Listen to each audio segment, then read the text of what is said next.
Sí, yo me he leído un libro de Alejandro Gaviria, hay que leerlo. Digamos. Me he leído un libro, indudablemente un Alejandro Gaviria tiene una altura intelectual mayor que muchos, que la mayoría de los candidatos presentes. No maneja un discurso simplemente retórico, digamos. Es una persona que está en una búsqueda, quizás por el paso por su enfermedad, etcétera. Entonces, hay un Alejandro Gaviria que es el constructor de la ideología uribista, porque es el subdirector de Planeación Nacional del gobierno de Uribe. Se vuelve ministro de Salud de Santos en el segundo gobierno, yo no me acuerdo si fue en el primero o en el segundo gobierno Santos. Digamos, allí sigue expresando una visión neoliberal de la salud. Yo ahí tuve mi contacto personal. Había tenido contacto porque siendo parlamentario, pues en crítica contra Uribe, pues veía a Alejandro Gaviria Alejandro Gaviria Uribe en el recinto del Senado y defendiendo pues las posturas del gobierno. Después es ministro de Salud y también, tengo que decirlo, por ejemplo, él me ayuda a tratar de abrir el San Juan de Dios. Él me ayudó. Pero su visión general de la salud, pues era neoliberal.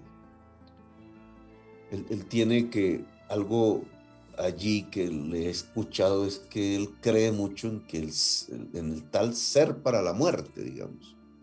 Y no es irreal, digamos. El organismo biológico, incluido el del ser humano, pues muere. Todos lo sabemos. La vida es eso, digamos. Un ser para la muerte tiene, porque es diferente el organismo biológico para la muerte que el ser para la muerte. El ser para la muerte era la filosofía de Heidegger, que digamos, cimentó demasiado el holocausto. Bueno, eso podría ser una discusión interesante con Alejandro, porque él vive la experiencia de la cercanía a la muerte, yo la he vivido, porque deja una visión pesimista del ser humano. Ahora, el pesimismo a veces puede ser interesante. Yo lo que veo es un Alejandro Gaviria que viene de ese mundo, el uribismo, ¿cierto? Que lo estructura en los planes de desarrollo del primer gobierno, por ejemplo, que traía un artículo terrible, que era fascista. El artículo 1 del plan de desarrollo de Uribe, presentado al Congreso de la República, decía encuadrar a la sociedad dentro del Estado para cumplir los fines militares del Estado. Pues, pucha, eso es fascismo, puro y simple. Ese Congreso, teniendo mayoría Uribe, el Congreso no se lo aprobó. ¿Cómo sería el esperpento? El Congreso, ese artículo no existió jurídicamente. Lo defendía Londoño, ¿cómo se llama? Sí, Londoño Hoyos. Pero eso venía del Plan Nacional de Desarrollo. Ese tipo, digamos, ese equipo de Planeación Nacional estaba indudablemente vinculado estrechamente al uribismo. Ahora, eso hoy puede ser considerado por Alejandro Uribe, habrá que escucharlo, como el peor error de su vida. Ojalá. Si yo fuera él, hoy tendría que decir, ese es el peor error de mi vida. Peor que el que yo hubiese votado por Ordóñez, que era un fascista.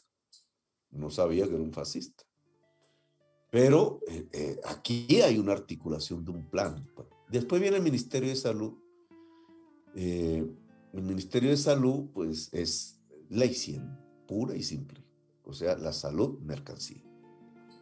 No es que el ser biológico es un ser para la muerte, filosóficamente hablando, lo cual lo discuto. Porque el ser humano es un ser para la trascendencia también. En esto me gusta un poco a los religiosos, pero no es que simplemente el cuerpo biológico muere, sino que, claro, hay una trascendencia pues hacia lo divino, todas estas cosas, pero también hay una trascendencia hacia el futuro, hacia la especie. En cierta forma nosotros vivimos para nuestros hijos y nuestros hijos para sus nietos, y es la forma como la especie se mantiene. El ser biológico individual se muere, pero la especie se mantiene, y la especie humana no es como el resto de los animales, sino que se mantiene a partir de las ideas, del intelecto, de lo que sale, de su evolución cultural. Bueno, yo veo a un Alejandro Gaviria que viene de ese pasado, que aún no lo reconoce, digamos, ya si él se mete en la campaña electoral, pues tendrá que hablar de eso, pero está en búsqueda. Al estar en búsqueda es que mi artículo tiene algo que ver, porque la búsqueda que yo propongo es escapar del neoliberalismo, porque nos está destruyendo como nación. Una ideología de la autodestrucción. Ahí sí otra vez del ser para la muerte. Es lo que uno ve en Colombia todos los días. Ahí yo diría, se abre un campo que hay que esperar. Digamos, obviamente esto yo no lo puedo predeterminar. Mi artículo termina ahí. El mismo César Gaviria. César Gaviria, su legado es el neoliberalismo. Es el presidente neoliberal por excelencia. Pero el César Gaviria de hoy debería reconocer el fracaso de ese modelo. Así como hay comunistas allá en la Unión Soviética que dicen, es que nuestro modelo fracasó, y tratan de buscar otro tipo de ideas, digamos, de salidas, pues así los neoliberales tendrían que hacerlo. El neoliberalismo, si sigue en el mundo, nos lleva a la extinción como especie humana. Ni el comunismo soviético, que no era comunismo además, una burocracia, ni el nazismo, a pesar de toda su brutalidad, llevaron a la especie humana al borde de la extinción. El neoliberalismo sí lo está haciendo. Entonces, ¿cómo no hay un reconocimiento de que tenemos que escaparnos de eso? ¿Hacia qué? ¿Qué construir? Pues nos toca un camino colombiano, latinoamericano de construcción que junte el liberalismo, que es lo que propongo en mi columna, junte el liberalismo en su idea de defensa de derechos individuales, pero en su fase más, digamos, más superior, que es la de la Revolución en Marcha, donde ya habla de derechos colectivos y los mete en la Constitución del 86, que nosotros hacemos sobrevivir ya en la Constitución del 91, pero que no se aplican. Entonces, no hay reforma agraria en Colombia, ¿cierto? No hay una política de industrialización en Colombia, no hay una protección a la producción en Colombia, no hay una limitación, una regulación de la especulación bancaria y financiera. Estamos en manos de capitales especulativos y de gente especulativa, especuladora. No hay un derecho a la salud, no hay un derecho a la educación, no hay un derecho a la pensión, no hay un derecho a ser estable en el trabajo, ¿cierto? A tener son derechos de la vida de la gente, eso no se llama comunismo, eso no se llama castrochavismo, eso se llama dignidad, justicia social, si queremos ponerle un nombre. Bueno, ¿por qué no podemos hablar de eso con los liberales? Yo iría con los conservadores. Yo iría con la doctrina social cristiana, que todavía se mantiene. Yo iría con los católicos que se han leído el Laudato Si, porque tenemos un lenguaje común. Y si eso está en el conservatismo, pues hablemos.